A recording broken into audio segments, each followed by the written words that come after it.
thanks to each and every one of you who managed to make it this morning. Obviously, this is the first sign of attitude that you're willing to be here and you're willing to participate. Thanks to Jeremy and the CTI management team for inviting us. Thanks for the organizers, because I've been to many job fairs in the US, and this is seriously world-class from an organization point of view. From the time you get here till the time you get to this stand, it is all organized well done. Thanks to the Aspen team who left a very heavy, busy job to be here with us tonight. Thanks to the panel speakers who accepted me as the black sheep in the panel. Thank you. And actually, you didn't leave anything for me to talk about, so I'll try to talk about myself, maybe a little bit about Aspen. Particularly Aspen, because Aspen is not a known brand, while Vincent was talking about branding in Mauritius. I'll just give you I'm not allowed to talk a lot, otherwise I'll spend the whole day. I'll just give you a brief story about Aspen, how it started. 2008, I moved to Mauritius to set up global operations for Aspen, which is a pharmaceutical company.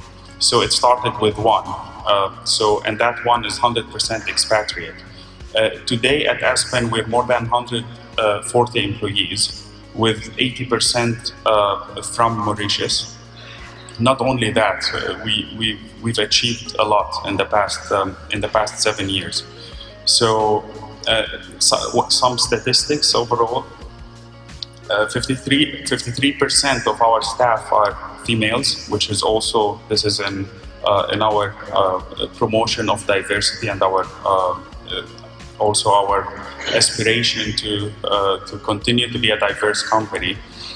We manage from Mauritius 80 manufacturing sites. So 80 manufacturing sites are managed from here, from the team working in Mauritius, and we sell in more than 150 countries.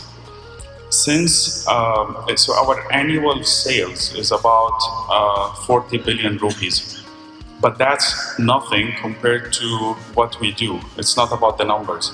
It's about saving lives, because we sell pharmaceutical products. Some of our products are cardiovascular. We save patients with heart disease. Others are oncology for cancer, CNS, central nervous system, etc.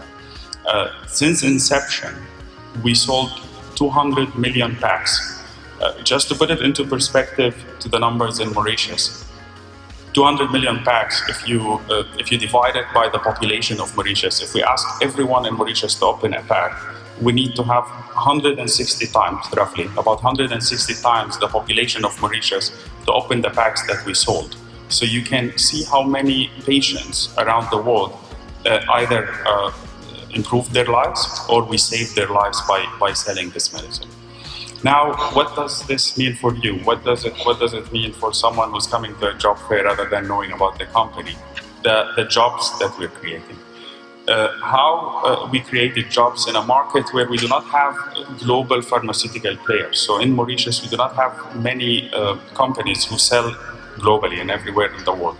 What we did, we started with training and development, where we hire people with not the requisite experience. We train them and we develop them.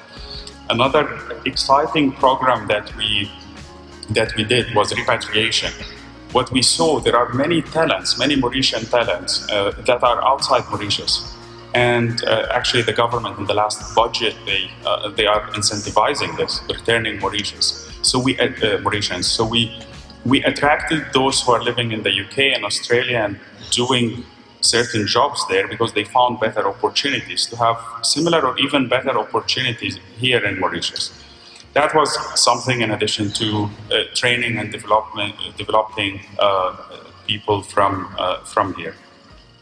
The last point on Aspen, we created a graduate program where what we do in this program that we just recently started, we thought that there is a lot of talent in Mauritius sitting in this room. So we wanted to tap into this talent and get raw talent before they get into the corporate world.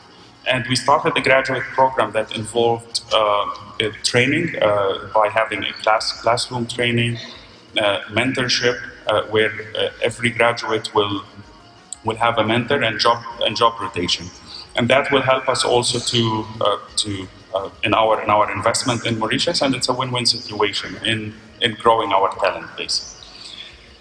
So that's overall, excuse me, that's overall on Aspen, so that I give you a very brief flavor of what we do.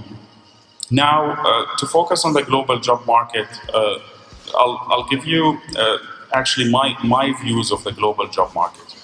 The world turned recently into a small village, like from the old days when I used to send a letter to my sister who's living abroad. Some of us are old enough to have used letters, so and take a month or so to get to the other side. Now the whole world is connected. It's a small village. What does it mean? It means that it's a paradigm shift for the way business is being done. What in the past companies thought, small companies and mid-sized companies, they thought in order for them to succeed, they need to be big. They need to be a big company and act like the big multinationals. This paradigm changed. In today's world, the big companies are struggling to work like small companies because they need to be more flexible. And that's where entrepreneurship came into play. Everyone, whether it's a staff or a company, they need to be entrepreneurs. What does this mean for you? Actually, the old way of getting a job is different now, where if you have a good cover letter, if you have a CV, and if you have a degree, then that's a guaranteed job. Actually, it's a little bit different because now there is more focus on soft skills. There is more focus on turning problems into opportunities, and this is what is from our side what we focus on when we hire staff. While talking about opportunities, I'll just give you a few examples of a little bit of data from around the world, and then I'll link it back to here. Switzerland has the highest average salary per person, which is sitting at more than 70,000 euros. So that's obviously very high. The second one is, I think, Luxembourg, which is 27% lower. So the second, if you're after the money, although you heard a couple of the panelists telling you that it is not the right thing to go for money, but Switzerland is the way to go if you like fondue and chocolate. It's a choice. The second number is the highest percentage of females in senior management are in three countries: Russia, China, and Philippines. And the lowest, actually, which is shocking for me when I was reading the statistics, is in the United States, UK, and Germany. So if you're a female and you have high career aspirations, so start working on your Russian language skills because you may need it. On the creative industry, which Vincent talked about in his presentation, whether it's advertising or architecture or graphic design, UK spent 71 billion British pounds actually on this industry, and it is the highest growing sector in the country. The last point on the statistics is out of the 25 highest paying software company where they pay their software engineers the highest, 16 are based in San Jose, California, which is a beautiful city in the west coast of the United States. With that said, really, as you noticed, I didn't focus on the unemployment rates. I didn't focus on the negative messages because many times you get from the media, you get all sorts of negativity. They tell you where things are going wrong. Some media, not all media, because there are other media that I completely and entirely respect. Where if we focus on the positive, there are opportunities out there. And this is what I told you about are global opportunities that may fit what you're after. However, the real opportunity is in Africa, it is in Mauritius. So really you do not have to leave, because what's happening in the emerging markets today, and this is why they are called the emerging markets, they are in growth phase. So, and I think Asfar mentioned that in his presentation. So, emerging markets is the way. So, you're lucky to be living and graduating in Mauritius because that's where the growth is. And as companies, while others are talking about unemployment and stuff, we really have war for talent. We fight for talent because we really would like to have the best out of the graduating class, out of the people who are in the job market. And Danielle mentioned that like there are important softer aspects that we look in candidates, like whether it is gratitude or attitude. Like this is very important. So we're not only looking for technical skills, and that's the paradigm shift that we have in the world. So, and actually, a couple of speakers mentioned attitude. So it is extremely important. So turning problems into opportunities in a complex world is now very important. Last, I will just end with a couple of advices from my side, and some of them are covered more or less by the panelists. That's the price I pay when I take the last one on the stand. The first one, the world is changing. And it's a good thing because with every change, there is an opportunity. So seek new opportunities, seek these new opportunities, not existing opportunities. Like what Steve Jobs did, for example. He created a market for something that we do not need. And we all bought it. It's called the iPad, where it is not a laptop, it's not a phone, it is bigger than the phone, it is smaller than the laptop, but it does the same functionality. So these are the opportunities. Do not think of the world in the pessimistic lens. Like think of the new opportunities that you can create. Then my second advice, your degree is like a boat.